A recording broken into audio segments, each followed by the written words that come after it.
My name is Ofelia Owens, and I'm 34 years old. 3 weeks after I gave birth to my daughter, I stood in my own kitchen holding her against my shoulder while my mother told me to pack. Not asked. Told. My brother's family needed the house, she said, and I could find a rental, because I was strong, and they mattered more. She said it the way you'd read a bus schedule. There was one detail my family had managed to forget in all their planning, one line of print on one piece of paper filed at the county recorder's office. What my mother did to my daughter's nursery 2 weeks later still makes my hands cold. And what I finally said through the intercom that Sunday morning made her drop her phone on my front walk. Welcome back to Calm Drama Stories, where the quiet ones in the family finally tell you the whole thing, start to finish, in their own steady voice. If stories about family, boundaries, and the price of finally saying no speak to you, drop a comment and subscribe. This one begins in a kitchen that belonged to me. Before that kitchen scene can mean anything, meet the girl who paid for the kitchen. So let me back up. I've been a NICU nurse in Dayton, Ohio for 12 years. Neonatal intensive care, the floor where babies the size of your hand fight for their lives and panic is a luxury we don't prescribe. I put myself through nursing school on loans and double shifts at a diner. Nobody in my family came to my pinning ceremony because my brother Brent had a baseball tournament that weekend, and in the Owens family, that's just how the math worked. I was the strong one. That was my title, my job description, and as I'd learn, my sentence. When Brent needed money for his wedding, the strong one loaned it, and we all quietly agreed. Loaned meant gave. When Dad died 2 years ago and Mom couldn't cover the apartment alone, the strong one had a spare bedroom, didn't she? When anything in that family broke, leaked, failed, or cried, the family passed it to me the way you pass a dish to the person standing closest to the sink.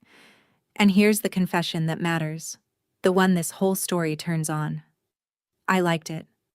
Being needed was the only currency my family ever accepted from me, so I kept paying it, year after year, and told myself the invoice would eventually come back marked with love. My mother has said many things to me since March, but the truest sentence anyone ever said about me came from my friend Rosa in the hospital break room. She said, "Offie, you've been tipping people your whole life just for letting you sit at their table." It took a newborn and a moving truck to teach me she was right. The house came before the baby, and I want you to know exactly what it cost, because everyone in this story would later get very casual about that. 6 years ago, at 28, I signed for a 3-bedroom on Marigold Lane, a tired little colonial with a crooked maple and a porch that sagged like a kind old face. The down payment was night shifts. It was 6 years of Christmases worked so nurses with kids could stay home. Every holiday differential, every extra weekend.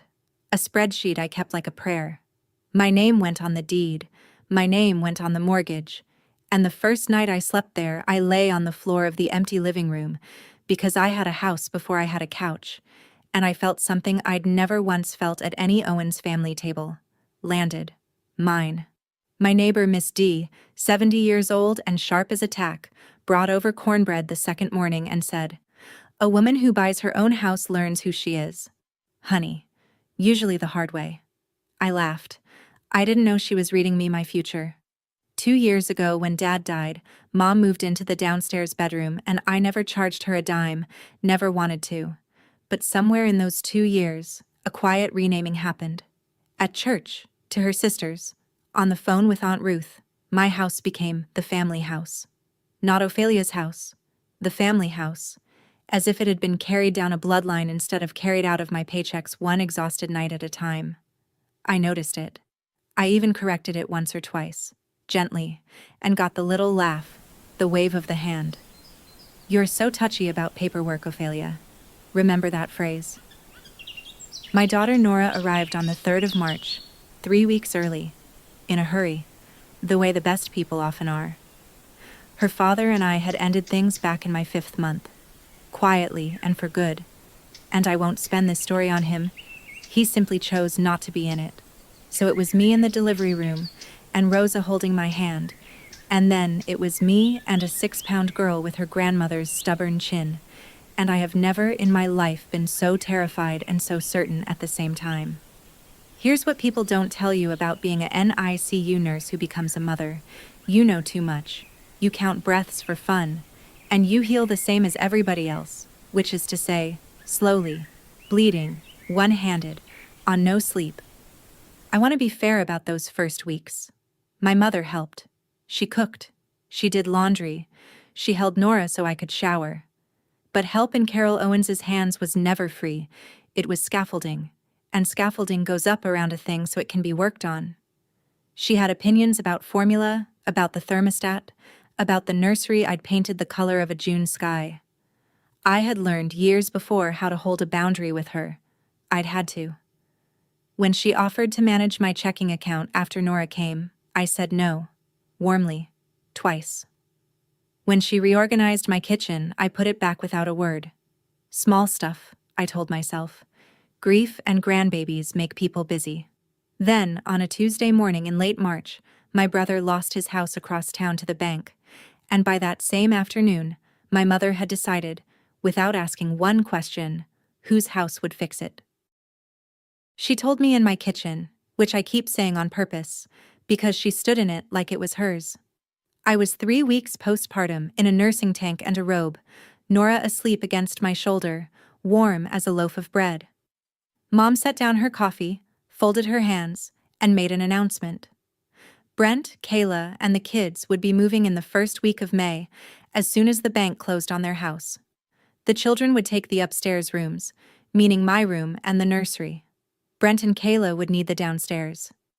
And I should start looking at rentals, something small, because, and I quote my own mother, "You're strong, Ofelia. You'll land on your feet. You always do." I actually laughed, one small stunned sound, because I thought, honest to God, that it was a joke. It was not a joke. I said, "Mom, this is my house." And my mother looked at me with the same tired patience she'd used on me my whole life, like I was a checkout girl disputing a coupon, and said the sentence I will hear in my head until I'm old. "Make room for your brother's family. They matter more." Right there, with my 3-week-old daughter breathing against my neck. Not "you've always managed." Not "it's temporary." None of the softeners she'd use later for the relatives. They matter more. The kitchen was so quiet I could hear the maple scratching the gutter. And I did what 34 years had trained me to do. Nothing. I stood there with my mouth full of numbers, the deed, the mortgage, 6 years of night shifts, and I swallowed all of it, because the strong one doesn't make scenes. My mother picked her coffee back up, satisfied, and said Kayla would come by Thursday to see the rooms. She thought silence meant what it had always meant from me. She was about to learn otherwise. I gave it one clean adult try. That night, after Nora's 10 o'clock feed, I came downstairs, sat across from my mother, and laid it out the way I'd give report at shift change. Calm, facts in order. This house is deeded to me. The mortgage is mine. Nobody is moving in, and nobody is moving out, least of all a newborn in April. I said Brent had my sympathy and, if he wanted it, my help finding a rental. I thought it was generous. I thought it was over. My mother listened with her head tilted, then delivered her whole philosophy in one line. "Paperwork doesn't make a family, Ofelia. Sacrifice does." Then she informed me that the arrangements were already made, as if reality were a casserole schedule, and went to bed in the room I'd given her for free. Here's the part that turned my stomach cold, though. Around midnight, I came down for water and heard her voice through her door, on the phone with Aunt Ruth, low and easy. And my mother was reciting details. Which weekend the truck was booked. Which church friends' sons would carry furniture. How the kids' beds would fit the nursery once the crib was down. The truck was booked. Everyone. Before she ever said a word to me in that kitchen. The announcement hadn't been a conversation that went wrong. It was a courtesy call. The next morning, Kayla added me to a group chat called Moving Day with a little truck emoji. 11 relatives already in it. A date already pinned. The first Sunday of May. I stood in my bathroom, running a thumb over my C-section scar, doing a kind of math no spreadsheet can hold. Then I called my brother, because some part of me still believed in him. Brent is 29, 5 years behind me, and I practically raised him through Mom's long shifts after Dad's first layoff, walked him to school, taught him to parallel park, co-signed nothing for him ever again after the wedding loan. I called him at lunch and kept my voice kind. I said, "Brent, I'm so sorry about the house. I know how scared you must be. And I need you to hear me directly, not through Mom. You can't move into my home. I will help you find a place. I'll even help with a deposit. But this house has a 3-week-old in it, and it's not available."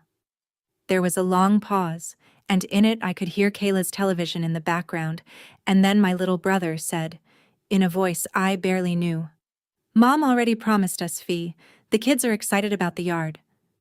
And when I said gently that it wasn't Mom's to promise, he sighed like I was the difficult one, like I was traffic, and said the family line. "You're the strong one. You'll be fine anywhere. It's different for us." I got off that phone and understood something with the specific clarity you get in triage. My brother was not going to save me, because my brother had never once had to save anyone. That had always been my shift. Aunt Ruth called an hour later, sugar-voiced, asking if I'd really let my nephews sleep in a shelter, which nobody was in danger of. Brent had 2 job offers and a severance. By supper, cousins I hadn't heard from in years knew a version of the story where I was hoarding a big empty house against homeless children. The family narrative machine was running, and I had spent my whole life feeding that machine my own explanations and watching it grind them into whatever shape Mom needed. So I stopped explaining. I went upstairs, opened the fireproof box in my closet, and read my own name on the deed, twice, under the lamp. I started reading everything after that. Nurses' unions are good for many things, and one of them is a legal helpline nobody uses until their life catches fire. I called it on my next feed and fold afternoon, Nora asleep on my chest, notepad on my knee, and a patient attorney named Miss Alvarez walked me through the landscape of my own home like a surveyor. "Ohio," she said. "Your mother has lived there 2 years, receives mail there, that makes her a resident, likely a tenant at will. You cannot change the locks on her. You cannot set her bags on the lawn, no matter whose name is on the deed. If you want her out, it's written notice, 30 days, delivered properly, then court if she stays. Do it clean, or it comes back on you." I wrote it all down like discharge instructions. Then she said the other half, the half that mattered more. "Your brother and his family are a different species entirely. They don't live there. They have never lived there. If they show up, they are guests, and a guest enters your home exactly as long as you allow it and not 1 minute longer. If they try to move in without your consent, that's not a family matter.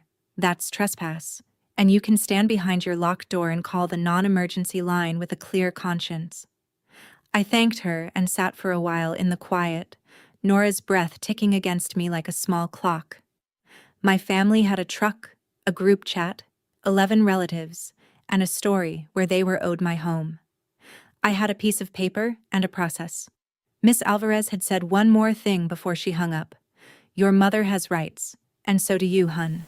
The only question in these cases is which of you is willing to actually use them." What came next wasn't shouting. Shouting I could have handled. I grew up on it. Worked emergency rooms. Shouting is weather. What came was warmer and much worse. The shame arrived in casseroles and scripture and voicemails that began with "Sweetheart." Aunt Ruth, twice a day, reminding me that family is all we have, that my mother buried a husband, that those babies of Brent's used to ask about their auntie. My mother's church friend Eileen, who I have met 3 times, calling to say she was praying for my heart to soften. Kayla posting in the group chat, a photo of her boys on an air mattress, caption, "Can't wait for the big yard, so blessed." Every message had the same architecture. Nobody argued I didn't own the house. Ownership was simply treated as a rude detail, the way you don't mention how the sausage gets made at a church breakfast. And the campaign leaned its whole weight on the oldest beam in my personality, the load-bearing one. Ofelia handles things. Ofelia doesn't make it worse. 12 years in a NICU teaches you a very particular discipline, though. When a situation deteriorates, you do not match its energy, you chart it. So I became a nurse about my own family. I saved every voicemail. I screenshotted the group chat, dated everything, kept a small spiral notebook by the coffee maker with times and quotes, not because a judge would ever care about Aunt Ruth's opinion of my heart, but because writing a thing down is how you stop it from rewriting you at 2 in the morning. My hands wanted to explain, apologize, smooth.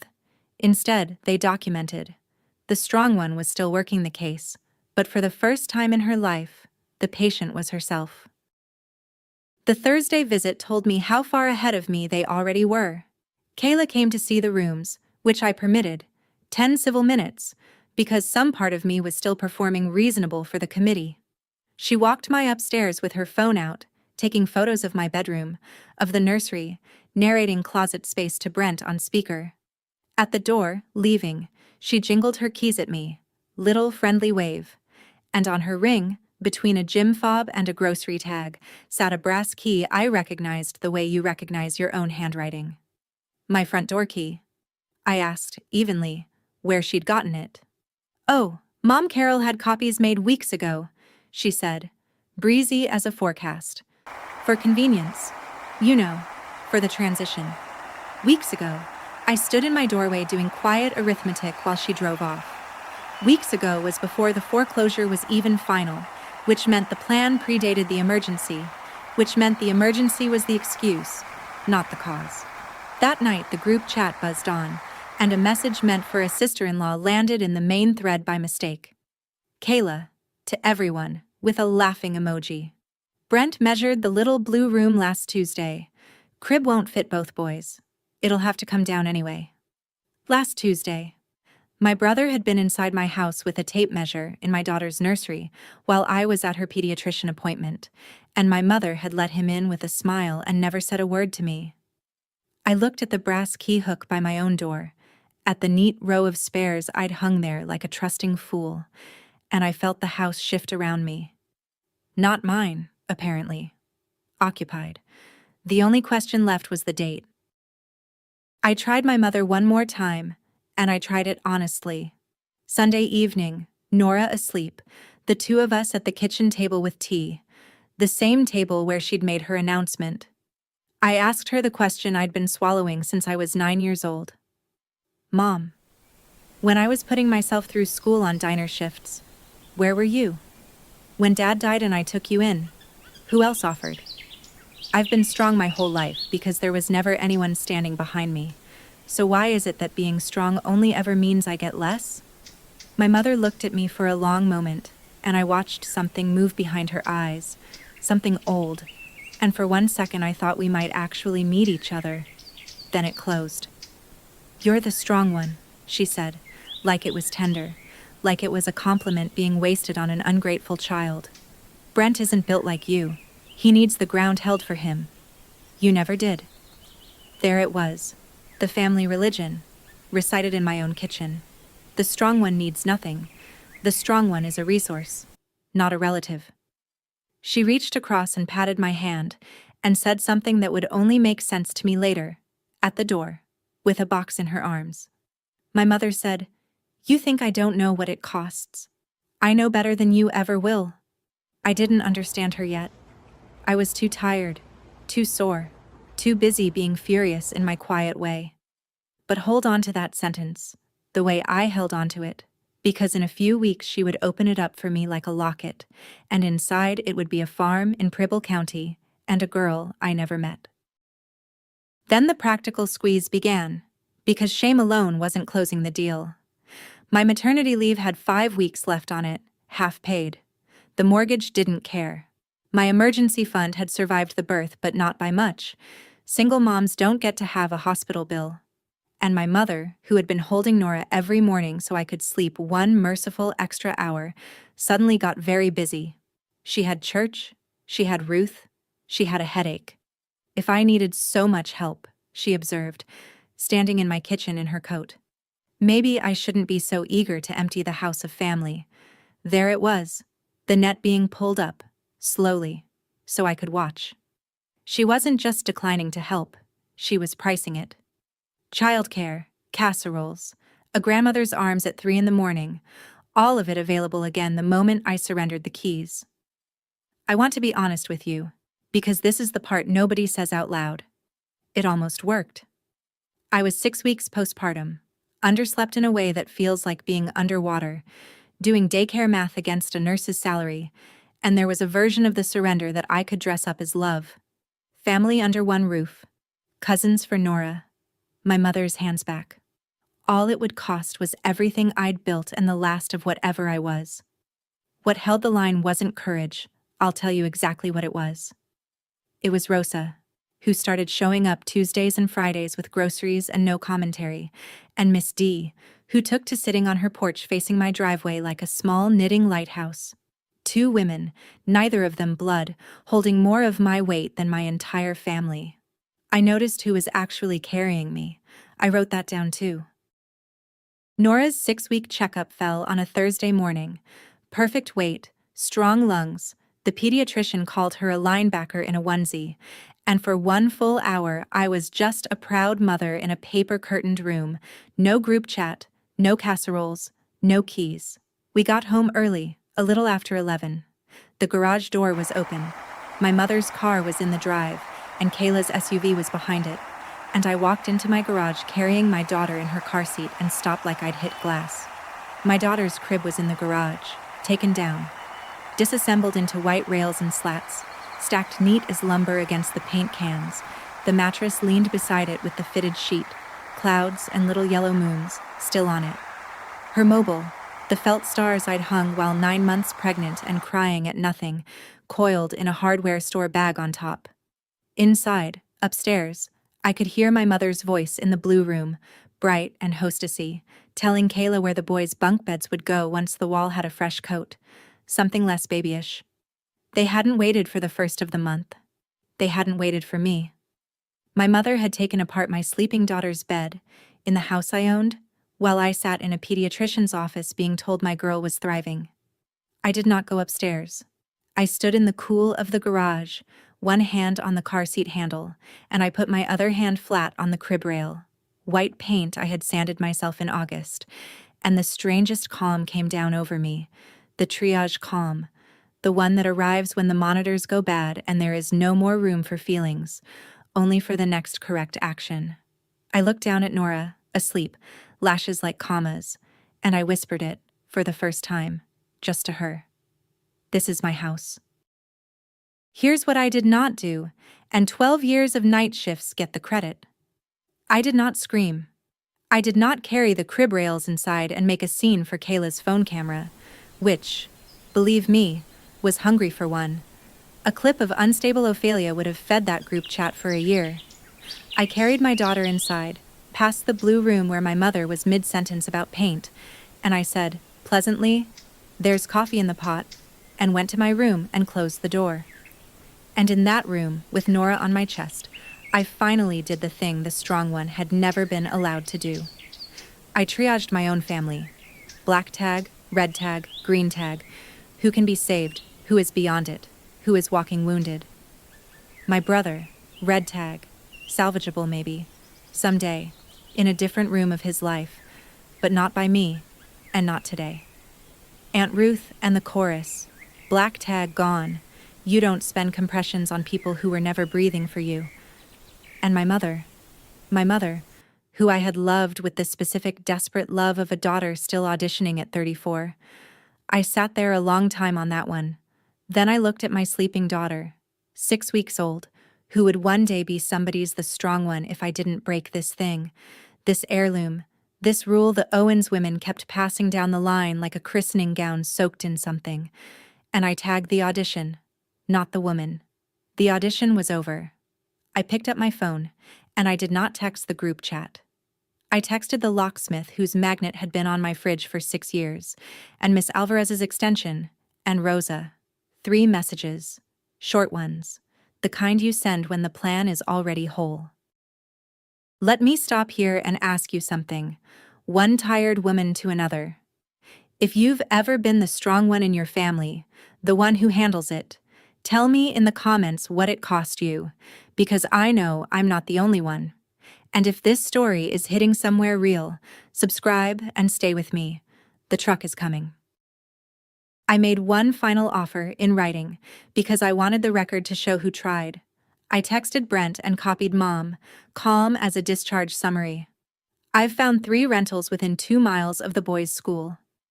I will pay your first 2 months' deposit myself tomorrow, as a gift. That's what I can do, and I can do it with love. What I cannot do is give you this house. Nora's home is not on the table. I attached the listings, actual links, actual square footage, a real bridge to a real solution, more than anyone had offered me in 34 years. Kayla replied with a thumbs down on the deposit offer, which told me everything about what this had ever been about, because people fleeing a housing emergency do not vote down 2 months free rent. They didn't want shelter. They wanted mine. Then my mother came upstairs and stood in my doorway with a face I'd never seen pointed at me before. The one she saved for waitresses who got the order wrong. A deposit, she said. You'd pay strangers rent to keep your own blood out. Family is not a lease agreement, Ofelia. I said quietly, that it wasn't the stranger's rent, it was Brent's. And that she was right. Family isn't a lease, because a lease gets honored. She didn't laugh. She straightened and issued her verdict, cold and final as a stamp. They move in the first Sunday of May. Be reasonable and keep the small room. Or don't. That's your choice. Everything in this family, I noticed, was always my choice, right after they'd made it. She walked back downstairs. I sat on my bed, listening to my house not being mine, and I thought, all right, Sunday. Now we both have a date. That week brought the blow I still can't fully forgive, and it didn't come from my mother. Or maybe it did. I'll never prove it. Wednesday, 10 in the morning, a knock, and a polite woman with a lanyard and a clipboard on my porch. County Children's Services. Someone had called in a concern for infant welfare, citing an unstable living situation, a mother behaving erratically, possible postpartum crisis. She was kind and thorough, and she did her job, which is a sentence I can say now with my blood pressure intact. She saw a clean house, a full pantry, a thriving 6-week-old with a folder of pediatric records her mother could produce in 90 seconds because that mother charts things for a living. 20 minutes? Closed? Unfounded? Have a good day, ma'am. I shut the door and shook for 1 hour straight, because understand what had just been attempted. Someone in my family, had aimed the machinery of the state at me, at my daughter, on a phone call, as a pressure tactic in a real estate dispute they were losing. In the group chat that afternoon, Aunt Ruth posted, unprompted, well, some people are clearly under too much strain to be making big decisions alone, and my mother replied with a praying hands emoji, and I sat with my notebook and wrote down the time. If there had been any road back, any Sunday dinner future where we all pretended spring never happened, it closed that Wednesday. They hadn't just tried to take the house. They'd tried, even just for 20 minutes, to reclassify me as a danger to the person I love most alive. You don't negotiate with that. You don't leave your flank open to it twice. Come Sunday, there would be nothing about me left unlocked. Thursday night, after the 10 o'clock feed, I sat at the kitchen table with 3 documents and did the quietest violence of my life. First, the notice. Miss Alvarez had walked me through it. 30 days. Written, dated, proper. To Carol Owens, you are hereby asked to vacate the premises at 414 Marigold Lane. My hand didn't shake until the signature, and then it did. And I let it, and signed anyway. And it occurred to me that some signatures end a marriage and some end a childhood, and mine was the second kind. I set it on the table where she takes her morning tea, next to the pot, because I am my mother's daughter and presentation matters. Second, the locksmith's card. Appointment held for the moment the law allowed it, not 1 hour before, because I was going to do every step of this clean enough to survive an audit by God himself. Third, the non-emergency number, saved to favorites, and a folder by the front door. Deed, mortgage statement, notice copy, my ID, rubber banded like a go bag for a disaster you can hear coming up the street. Then I sat in my dark kitchen, in the house I bought at 28, and let myself grieve for exactly one pot of tea. Not for the house. The house was safe now, or would be. For the version of my mother I had been inventing since I was a little girl, the one who was going to look up one day and see me, actually see me, and say, "You've done so much. Sit down. I'll carry it from here." I buried her that night at the kitchen table. The real one would find the paperwork at breakfast. Some locks, once changed, change you. I signed knowing that, and slept better than I had in weeks. My mother found the notice at 7:15 the next morning. I know because I was feeding Nora in the rocker upstairs, and the house went a very particular kind of silent, the silence of someone reading. I had braced for the eruption, and I want you to understand that what she did instead was so much more skillful. Nothing. No shout up the stairs, no torn paper. By the time I came down, she was at the counter in her good coat, suitcase packed, tea unpoured, the notice folded neatly beside the pot like an RSVP she was declining. She said, with the serenity of a saint on a holy card, "I won't stay where I'm not wanted.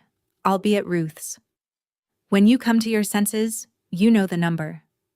Then she kissed Nora on the head, not me, and wheeled her suitcase down my front walk with her spine straight as a fence post, pausing, and I swear this is true, to wave at Miss D's porch, ensuring a witness. It was masterful. She'd converted a legal notice she couldn't fight into a banishment she could perform. By noon, the family version was everywhere. Ofelia served her own widowed mother papers like a stranger, drove her out with a notice on the breakfast table, and the group chat lit with broken hearts. My phone buzzed all day like a hornet in a jar. Here's what I felt, and I'll be honest because I promised. Relief. First, God help me. The downstairs bedroom door standing open, the house breathing easier. Then grief. Then something almost like admiration. The bleak professional kind, one operator recognizing another. She'd left 12 days early to control the story. What she didn't know was that her leaving had just simplified mine. That evening, Miss D came across the yard with soup and sat in my kitchen like a small tribunal of one. She's 70, buried 2 husbands, raised 4 kids in that house of hers, and she doesn't do preamble. She said, "Your aunt called Darlene from the church about you, and Darlene called me. Want to know what they're saying?" I said not really, and she nodded, approving, and told me anyway, because information is ammunition, and she's generous with ammunition. Then she put her spoon down and delivered a small speech I intend to have framed. "Honey, I've watched you shovel that walk alone for 6 years. I watched you come home from night shift and mow at 7 in the morning, big as a house in July, because that grass wasn't going to cut itself. I never once saw a brother. I never once saw a moving truck full of help. I know whose house this is, and so does everybody on this street who has eyes. Let them talk in their group chat. The neighborhood has a group chat too, and you'd be surprised who's on it." I laughed for the first time in what felt like a month. A real one, ugly and loud, and Nora startled, and we both laughed harder. It mattered more than I can explain. Not because I needed a jury, but because shame dies in daylight, and Miss D was daylight with a soup pot. Before she left, she looked at my new deadbolt, at the folder by the door, and said the thing that stuck. "You've been asking permission your whole life from people who are never going to give it. Locks are just a way of no longer asking." Sunday, she said. She'd be on her porch early, knitting, watching. The locksmith came Saturday morning. My mother had left of her own accord, taken her things, announced her residence at Ruth's to the entire family, and texted me, in writing, "Don't wait on me. I don't live where I'm not wanted." Miss Alvarez confirmed it. Abandonment of the tenancy. Clean. Her rights ended when she surrendered them for the performance. So the locks changed. Front, back, garage. New brass, stiff and bright, and a video doorbell with an intercom speaker, which Rosa helped me install off a tutorial. 2 nurses with a drill, 1 baby monitor propped on the porch rail supervising. I dropped the old spare keys in a drawer. Useless now, little dead teeth. I did not feel triumphant. I want to be exact about this. Changing the locks on your childhood is not a victory lap. It's a tourniquet. You do it because the alternative is bleeding out, and it hurts the whole time it saves you. That afternoon, Brent texted, "We're coming Sunday to talk. All of us. Kayla's boxes are already in the truck, Fee. Don't make this ugly." I looked at that message a long time, my brother's version of diplomacy. Boxes already loaded. I typed and deleted several drafts of the old Ofelia, the explainer, the apologizer, the offerer of context and deposits. Then I sent what was true. "There's nothing to talk about at my house. The deposit offer stands through Friday. I love you. Don't come." He read it at 4:12 and didn't reply. That night I fed Nora at 2, at 5, and between feeds I lay awake listening to my house, my quiet, mine, and somewhere across town, a truck sat loaded pointing at us. She came back once before the end, my mother, alone, on Thursday, for the last box from the downstairs room. I could have left it on the porch. I didn't. I let her in, watched, because some appointments your heart insists on keeping. She got the box, and at the front door she stopped, and without me asking, standing in the doorway with cardboard in her arms, my mother finally opened the locket. "When I was 19, she said, my parents signed the farm over to your Uncle Walt. Preble County, 160 acres. I'd milked that parlor since I was 8. Walt was 17 and couldn't keep a tomato alive. But he was the boy, and the farm goes to the boy. That's what my mother told me in the kitchen, the same way you'd say rain's coming. She said, I stood there holding your Uncle Dale on my hip, because I was always holding somebody, and I watched them sign, and then I set the table for supper. Nobody made room for me either, Ofelia. I carried it. That's what women do. And for one long moment I saw her whole, 19 and strong and invisible, standing in a kitchen watching her inheritance walk to a boy who didn't want it, and my anger had to move over and make space for something worse, which is understanding. My mother wasn't the author of this. She was a page in it, and she'd spent 40 years insisting the sentence that broke her was grammar. I said softly, "They were wrong, Mom, and you're doing it to me." She looked at me, adjusted the box on her hip, and said, "It kept our family together," and walked to her car. The door closed. Both of them. Rosa came Friday with groceries and stayed to ask the only question that still needed asking. She unpacked oranges like it was her own kitchen and said, "Okay, walk me through Sunday, and don't give me the nurse voice." So I laid out the price sheet, because I'd run it 100 times in the dark. If I held the line, I kept the house, and I likely lost my mother. Not for a season. Maybe for good. Women like Carol Owens do not forgive being survived. I'd be the villain at every funeral and wedding for a decade, the daughter who chose paperwork over people. Brent's boys would grow up on a story about mean Aunt Ofelia. And if I folded, I'd have my mother's hands back, and Sunday dinners, and the wide, warm lie of family under one roof, and the deed would still say Owens, just the wrong one eventually, and my daughter would inherit the christening gown, the one soaked in it. The strong ones rule. They matter more. Rosa listened, bagging the oranges into the bowl, and then she asked it. No nurse voice either. Someday Nora's going to hear this whole story, Fee, probably from you, in that kitchen right there. Which version do you want to be telling her? And there it was. Not whether I could survive being hated. I've been strong my whole life. I can survive anything. That was never the question. The question was, which story got told in this kitchen in 20 years, and who my daughter would learn to be while listening to it. Rent payer or homeowner. I picked up my phone, and I did not text anyone. I just checked the doorbell battery. Full. Good.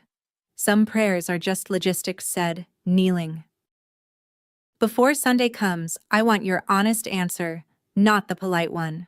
Standing in my kitchen, Mother on one side, deed on the other. Would you have opened that door? Tell me in the comments. Truly, no judgment. Some of you have carried exactly this. And if you're new here, subscribe. The truck arrives in the morning. Saturday night, after the 10 o'clock feed, I couldn't sleep. And for once, it wasn't dread. It was inventory. The body walking the halls, counting what it loves. So at 2 in the morning, I did the thing I'd been saving. I went to the garage and I carried my daughter's crib back upstairs, piece by piece, white rails cool from the concrete, and I rebuilt it in the blue room where it belonged. Allen key, wing nuts, the little diagram I didn't need because I'd built it once already, 9 months pregnant, weeping at the instructions, which said assembly requires 2 people, and I remember saying out loud to the empty room, "Well, it's got 2," and patting my own belly. This time, nobody cried. I worked in lamplight with the door open so I could hear Nora's monitor, and every bolt I seated felt like a sentence being finished. My mother had taken this bed apart in an afternoon, easy as a pinion. Putting it back took me 40 minutes and 12 years and everything I had unlearned since March. When it stood, I put the cloud sheet back on the little mattress, wound the mobile, felt stars, and let it turn once, plinking its tune into the 2 a.m. quiet. And I sat down on the floor of my daughter's room in my house and looked at it the way you look at a campfire. Downstairs, the new locks held the doors. Across town, a loaded truck. In the morning, my family was coming to take this room, and the room stood ready, small and blue and completely spoken for. I checked the phone one last time. Kayla, in the group chat, to everyone, 9 a.m. Aunt Ruth's coming too. Pray for a peaceful day. I put the phone face down. Amen. They say soldiers sleep before battles, and I finally believe it, because I slept 4 straight hours and woke before the alarm, clear as glass. Sunday. I fed Nora at 5 in the gray light, her hand curled around my finger, and I looked out at the yard, the walk I'd shoveled alone for 6 winters, the maple I'd paid a man too much to trim, the grass I'd mowed enormous and pregnant in July. Every square foot of that view had my receipts on it. I did not rehearse anything. There was nothing to rehearse. That was the whole discovery of that spring. I'd spent 34 years drafting explanations for people who never read them, and I was done writing that genre. Instead, I did a nurse's morning. Shower, coffee. Checked the folder by the door. Deed, mortgage statement, copy of the notice, ID. Checked the doorbell camera angle, the intercom volume, tested it once with Rosa by text. Checked my own vitals. Hands steady, breath even. Heart a little fast, acceptable for the acuity of the shift ahead. Then I dressed us both. Nora in the yellow duck onesie because courage comes in sizes, me in actual clothes with actual buttons, and at 8:40 I stood in my kitchen with my daughter against my shoulder and the morning sun coming through the window over the sink, and the house was so quiet I could hear the maple against the gutter, same sound as March, same kitchen, different woman. I had opened doors for these people my whole life, opened them smiling, opened them tired, opened them bleeding. I had never once, not one single time in 34 years, tried the other thing. At 8:51, an engine turned onto Marigold Lane, pulling something heavy. I moved my thumb to the intercom and waited for the knock. The U-Haul took 2 passes to park, which gave the street time to notice. Behind it came Kayla's SUV, then Ruth's sedan, a little convoy of certainty. From the kitchen window, I watched them arrange themselves on my front walk like a family portrait. Brent in a ball cap, already looking tired. Kayla pointing the boys toward the yard. Go play. This'll just be a minute. Aunt Ruth in her church coat, arms crossed, stationed like a witness at an execution. And in the center, my mother, Carol Owens, in her good spring jacket, hair set, standing on the walk of the house she'd left 9 days ago with her phone already in her hand, dialing, because the plan was obvious and almost touching in its confidence. Mom calls, Ofelia softens, the door opens, the truck empties, and by supper the story writes itself. Family reunited, and all it ever took was everyone simply assuming, one more time, that I would fold. Across the street, right on schedule, Miss D's screen door creaked, and she settled into her porch chair with her knitting, a one-woman jury with excellent sightlines. Nobody knocked yet. That's a detail I'll keep forever. They didn't knock first. Brent lowered the truck's ramp, metal on metal, loud on purpose, and Kayla propped my porch's screen door open with a box, my screen door, held open by their belongings. And only then, with the unloading already begun, did my mother press call. The performance was never open with us. It was open for us. Inside, on the counter, my phone lit up and began to buzz, her name on the screen. Mom. The photo from Nora's first week, her smiling down at my sleeping daughter. Nora stirred against my shoulder. I let it ring twice. Then I answered. Her voice came through warm. That's the thing I'd forgotten to armor against. The warmth. The one from fevers and skinned knees. From before I understood the pricing model. And she spent it all on that call. Every saved-up drop. Ofelia. Sweetheart. Look out your window. It's everybody. It's your whole family. Enough now. Open the door and everything goes back to how it was. I'll come home. I'll help with the baby. Sundays, like before. You're my daughter. All you have to do is open the door and you're my good girl again. I stood at my kitchen window with the phone at my ear, and I'm going to be honest with you about that moment, because I promised honesty from the first minute. It landed. Every syllable found the girl who'd waited 34 years for that exact tone aimed at her. Through the glass, I watched my mother, silver head bowed to the phone, and behind her my brother on the ramp of a truck full of a life that was supposed to replace mine, and I felt the pull like tide, the sweet old undertow, one yes, one turned latch. And I'd be inside the family again, warm and fed and owned. Nora made a small sound against my shoulder, milk and sleep, the sound of a person whose entire world is whoever is holding her. Want and need. My mother's love back, or the woman my daughter would grow up watching. I'd finally learned they were not the same purchase. Mom, I said, and my voice was even, and she went quiet, hopeful. I'm going to hang up now. There's a speaker by the door. And I ended the call, set the phone gently on the counter, and walked with my daughter to the intercom panel.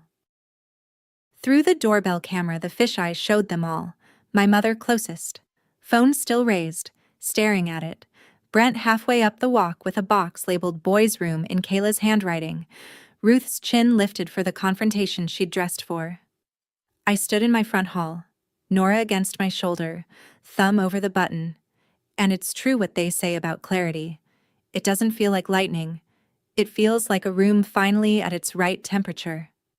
I pressed the intercom. Outside, the little speaker crackled, loud enough for the walk, the ramp, the porch across the street, and I said it, even and unhurried, the sentence I'd whispered to my daughter in the garage over her dismantled crib. This is my house. That's all. I didn't list the mortgage payments. I didn't cite the deed book and page, though I know them by heart. I didn't say what 34 years had cost or read the receipts I'd been drafting since March, because explanation was the tax I'd been paying my whole life, and the audit was over. One short sentence into a $9 speaker. On the camera, I watched my mother's face do something I had never seen it do. Stop. The script died in her hand. She looked at the speaker, then up at the door she'd swept past for 2 years, the kitchen she'd commanded, the walk she'd waved from like a hostess. And I watched it land, physically land, that the door was not going to open, that her daughter, the reliable one, the strong one, the yes-shaped one, had a working lock and a spine behind it. Her hand loosened, her phone dropped, hit the brick edging of my flower bed, and cracked face down on the walk, glass on stone, sharp as a bell in the Sunday quiet. Nobody picked it up. The boys stopped on the lawn and looked. Brent set down the box marked Boys' Room very slowly, like it had suddenly tripled in weight, which, in a way, it had. Ruth surged for the doorbell, jabbed it, leaned in, hollering about family and shame and the street hearing all of it. Exactly as I'd expected, so I did the only thing left on my checklist. Calmly, evenly, I said, "You're on camera, you're trespassing, and the police have already been called." Then I stepped back from the speaker and let the morning do its work. The non-emergency officers arrived in 11 minutes. No lights, no drama, two professionals on a Sunday shift who had clearly seen 100 driveways like mine. I opened the door for them. Only for them, first turn of the new lock, and handed over the folder, deed, mortgage, the notice. My mother's own text about not living where she isn't wanted. One officer read, the other listened to Ruth deliver a sermon about what family used to mean in this country. It took a quarter of an hour to unwind. That's the part the movies never show you, how administrative the end of a war is. The officer explained to my brother patiently that ownership wasn't in dispute. The county's records were a phone screen away, that nobody currently resided there but the owner and her child, and that they needed to load their ramp and go. Brent went first, and this is the detail that told me who he'd always been. He seemed relieved. Ordered off my property. My little brother looked lighter, because a uniform had finally taken the decision out of everyone's hands, which was the only place Brent had ever been comfortable keeping decisions. Kayla loaded her propping box back into the truck with her jaw set for a story she was already editing. Ruth announced she would pray for me, and the officer said that was allowed from the sidewalk. And my mother. My mother stood one more minute after the truck's engine caught, alone on my front walk, cracked phone in her hand now, looking at the door. Through the camera I watched her, and my thumb rested on the intercom, one press away from something, an apology, a goodbye, a benediction, I don't know what. I didn't press it. Forgiveness and an open door are different sacraments.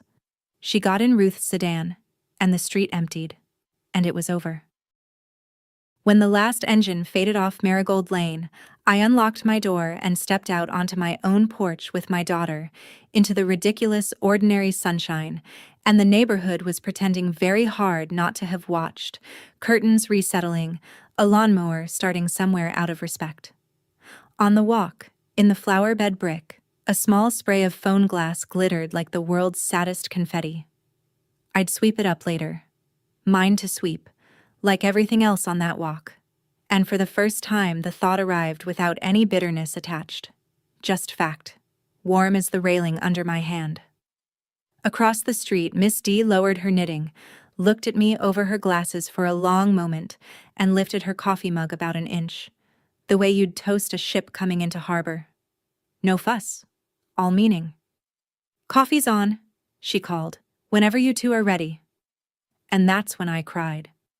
Not during the announcement in March. Not in the garage over the crib. Not signing the notice. Not with my thumb on that intercom button. Through all of that, my eyes had stayed as dry as triage. I cried on my own porch in the sunshine with my daughter waking up against my neck. And it wasn't loss. Or not only. It was the specific, bone-deep weeping of a woman who has set down something she'd carried so long she'd grown around it.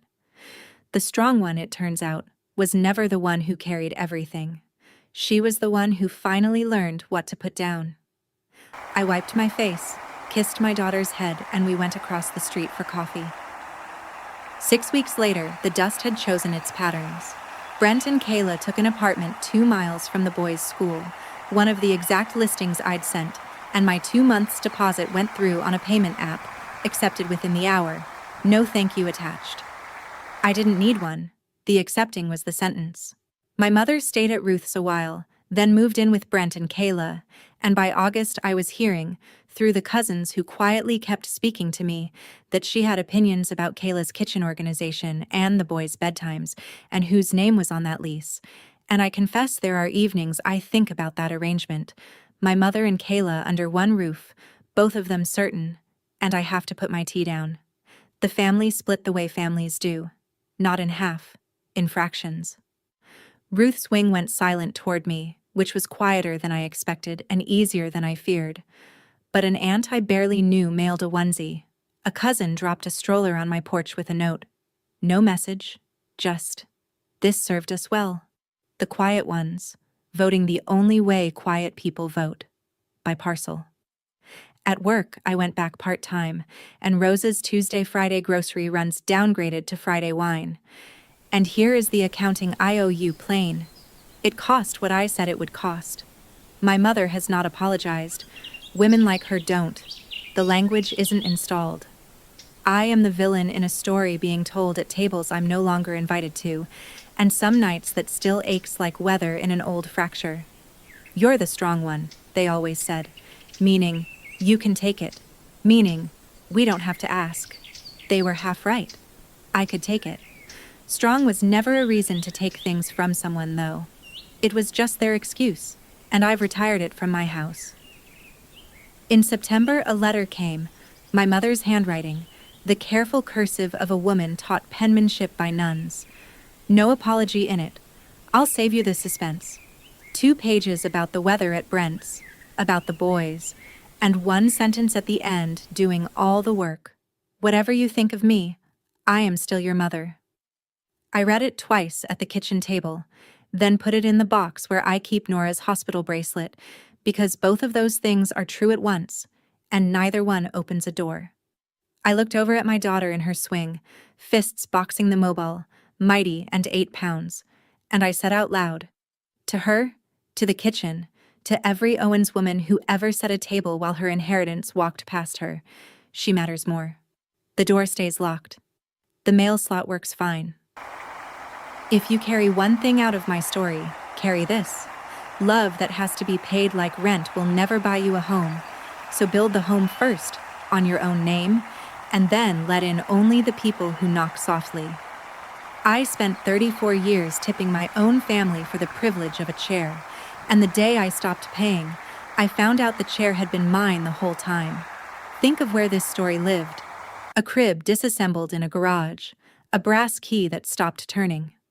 1 short sentence through a $9 speaker, and a phone cracking on a front walk in the Sunday quiet. If you're the strong one in your family, if your yes has been collected so long they've stopped asking, hear me from my porch. Your name on your own life is not selfishness. It's a deed. If this story steadied you, subscribe to Calm Drama Stories, and tell me in the comments what you've finally put down. I read every one. Until next time, keep your lock